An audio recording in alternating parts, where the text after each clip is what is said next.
Hey everybody, this is a quick video to help you out. If you have a Bosch brand dishwasher and you're getting an E25 error and you're wondering what is this error and how do I get rid of it?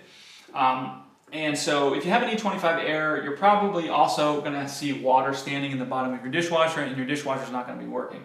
And the reason that is because the E25 error is a drain error. So that means that your drain pump is blocked or clogged somehow.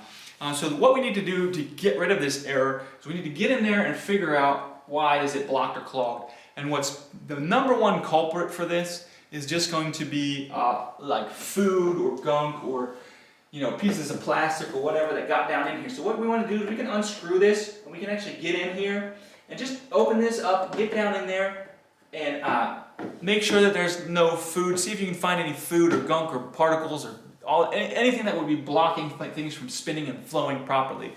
Just get it all cleaned out. Actually remove the whole filter and clean the whole filter out. And if you do that, you should be able to get things flowing smoothly again.